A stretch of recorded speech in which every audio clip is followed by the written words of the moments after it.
National cooperation درکار بھی ہے، انٹیلیجنس شیئرنگ ہے، کیپیسٹی بلڈنگ ہے، یہ سب چیزیں اس میں آ جاتی ہیں.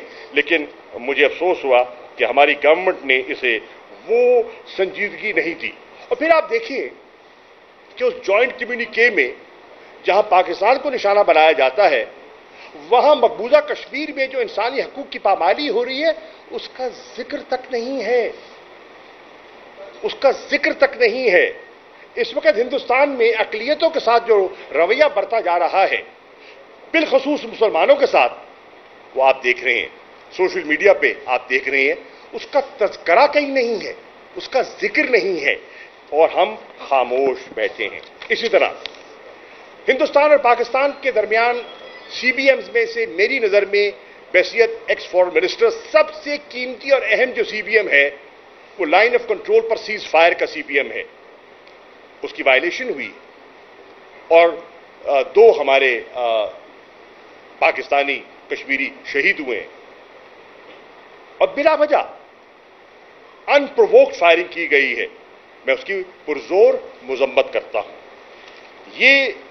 یہ تین چیزیں ہیں جو میں آپ کی خدمت میں پیش کرنا چاہ رہا تھا، اور یہ قومی نوعیت کی ہیں، اور میں سمجھتا ہوں کہ اس کا ہمیں نوٹس لینا چاہیے. Thank you. یہ بتائیے کہ جو یونان میں کشتی کا حادثہ ہوا اس کے بارے میں بتائیں گے، اور دوسرا جو کراچی کی رپورٹ ہے وہ لوگوں کو لیز پہ دی جاتی ہے، اس کے بارے میں بتائیے. دیکھیے، جو یونان میں حادثہ ہوا بہت تکلیف دہ، بہت سی قیمتی جانیں گئیں، اور اس میں بہت بڑی تعداد پاکستانیوں کی تھی.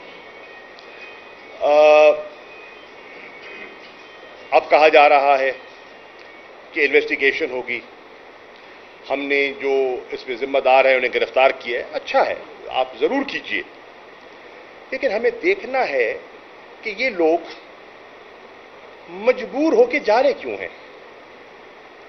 سوال یہ ہے گھر کیوں چھوڑ رہے ہیں؟ ادھار لے کر، کچھ چیز بیچ کر 25-30 لاکھ جمع کرایا نا انہوں نے اور گئے. یعنی کہ 30-30 لاکھ دے کر موت خریدنے تو کوئی نہیں چاہتا نا. اور جس طرح انہیں جس کسب و پرسی کے عالم میں آپ نے دیکھا کہ جہاز بند ہے، خراب ہو گیا، پانی تک نہیں ملا، پیاسے مر گئے لوگ، اور ابھی تک بہت سے لوگوں کی اطلاع نہیں ملی. اور obviously ہمارے مشنز نے کوشش کی ہوگی، لیکن بڑی تکلیف دہ چیز ہے، اور اس کا تدارک ہونا چاہیے. یہ پہلی مرتبہ ایسا نہیں ہوا، یہ کوئی نئی بلا نہیں ہے، یہ کوئی نئی وبا نہیں ہے، یہ عرصہ دراز سے ہو رہی ہے، اور اس کی بیخکنی ہونی چاہیے.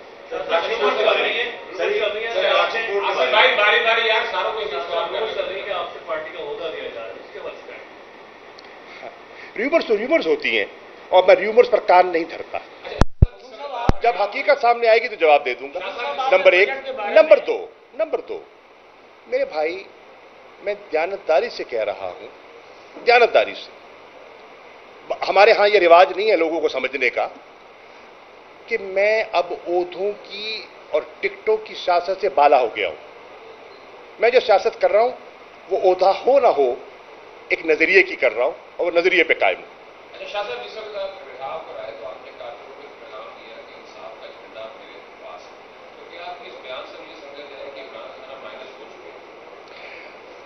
یہ بھی ایک ڈسٹارشن ہے جو میڈیا کے ایک طبقے کو ذمہ داری دی گئی ہے کرنے کی، اور وہ جو طبقہ کر رہا ہے وہ لوگ جانتے ہیں اس کو. ان کی تانے بانے کہاں جڑے ہوئے ہیں، وہ کس کی زبان بولتے ہیں، وہ لوگ سب جانتے ہیں. لیکن میں اس کو دہرا دیتا ہوں کیونکہ آپ نے سوال کیا ہے. دیکھیے، انصاف کا جھنڈا میرے ہاتھ میں 2011 سے ہے. میں ذرا کیونکہ بھائی سے مخاطب ہوں تو میں اس لیے ان کی توجہ چاہتا ہوں. انصاف کا جھنڈا 2011 سے میرے ہاتھ میں ہے، اور میں نے کیا کہا اس پر آپ نے توجہ نہیں دی. میں نے کہا اب بھی انصاف کا جھنڈا میرے ہاتھ میں ہے. یہ جھنڈا اور اس کا بانی کون ہے؟ عمران خان.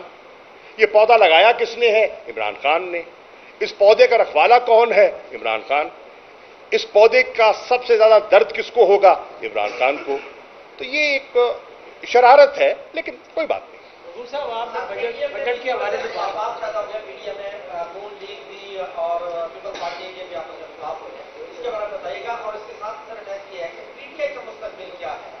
دیکھیے اگر آپ دیکھیں تو سوات میں بلاول بھٹو زرداری نے جو تقریر کی تھی اس میں انہوں نے خاصی تنقید کی تھی ڈار صاحب پر، بجٹ پر، اور کافی وہ ڈسٹرب دکھائی دے رہے تھے. ان کی گفتگو جو میں نے سنی اور پھر میں نے ان کی اسمبلی میں گفتگو سنی اور انہوں نے کہا میں بچپن سے جانتا ہوں اور میں ان کو اپنا انکل سمجھتا ہوں، تو لگتا ہے کہ معاملہ کچھ طے ہو گیا. پی ٹی آئی کا مستقبل تو عوام کے ہاتھوں میں ہے اور میں سمجھتا ہوں کہ جس جماعت کی جڑ عوام میں ہو اس کا مستقبل روشن ہوتا ہے. جو لوگ بھی تحریک انصاف چھوڑ رہے ہیں وہ کہہ رہے ہیں ہمارے جو ہے ایک وہ پریشر تھوڑا سا ان کے اوپر نظر آ رہا ہے، تو آپ کے اوپر بھی کوئی ایسا پریشر ڈالا جا رہا ہے کہ بتا دیں کہ آپ بھی کوئی ہے کہ مذمت وغیرہ یہ اس کے حوالے سے بتا دیں کہ آپ کے اوپر کتنا پریشر ہے، آپ کو بھی اس طرح بلایا جا رہا ہے؟ میں کہیں ہلاؤ شاہ صاحب 9 مئی کے بعد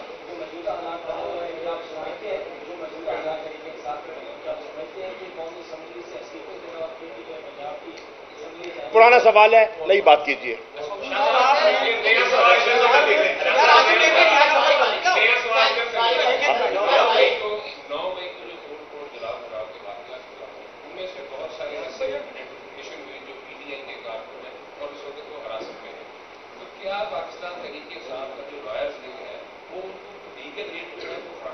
دے رہا ہے. جو ہمارا جو لائرز ونگ ہے انہوں نے بے پناہ خدمت کی ہے. میں اعتراف کرنا چاہوں گا وکلاء کا جنہوں نے گریٹس بغیر فیس لیے جو خدمت کی ہے، میں ان کا شکر گزار ہوں. میں نے خود دیکھا جیسے میں پشاور ہائی کورٹ گیا اپنی پروٹیکٹیو بیل کے لیے تو وہاں کے وکلاء نے میری آئی ایل ایف کے وکلاء نے میری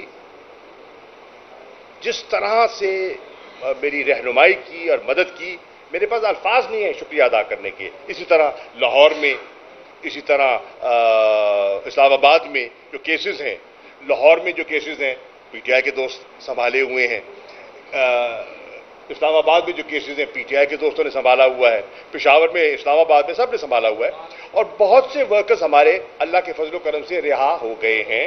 اور میری پھر گزارش ہوگی وہ کارکنان اور اکثر بیشتر وہ ہیں جو 9 مئی کے واقعات میں ملوث نہیں ہیں، بے گناہ ہیں، ان کو رہا ہونا چاہیے. اور میں گزارش کروں گا، بڑی تکلیف دیکھی ہے ہم نے، بڑی تکلیف دیکھ لی ہے، مہربانی فرمائیے کم از کم عید وہ اپنے بچوں کے ساتھ کر لیں. بلڈ اپ کیا جا رہا ہے 9 مئی کا جو ایونٹ ہے جو سانحہ ہوا ہے، اس کے منصوبہ سازوں میں عمران خان صاحب جو ہے وہ مرکزی ہیں اور ان کو ایک موقع پر گرفتار بھی کیا جائے گا اور نااہل بھی کیا جائے گا. اور جیسا کہ پاکستان کی روایت ہے کہ پھر وہ باہر بھی چلے جاتے ہیں. اگر ایسی صورتحال پیدا ہوتی ہے تو پارٹی کو لیڈ کون کرے گا؟ کتنا معصومانہ سوال ہے جی. اس کا فیصلہ عمران خان کرے گا. یہ بتائیے گا قاضی خالد کے خلاف صدر علوی نے ریفرنس بھیجا، اب انہی کی تقرری کا نوٹیفکیشن بھی صدر علوی نے جاری کیا. کس طرح دیکھ رہے ہیں ستمبر میں ان کی تعیناتی ہے، اسٹیبلشمنٹ سے پہلے تحفظات کا اظہار کر چکے عمران خان. جوڈیشری میں جواب عمران خان کو آن بورڈ لے کے یہ نوٹیفکیشن جاری کیا کیونکہ بطور پریزیڈنٹ ماضی میں بھی جو بھی فیصلے کرتے تھے عمران خان صاحب کو آن بورڈ. ایک سیکنڈ، جہاں تک جوڈیشری کا تعلق ہے نا جی، آپ پاکستان کے آئین کا مطالعہ کریں تو ٹرائکاٹمی اور پارٹس کا ذکر ہے اس میں.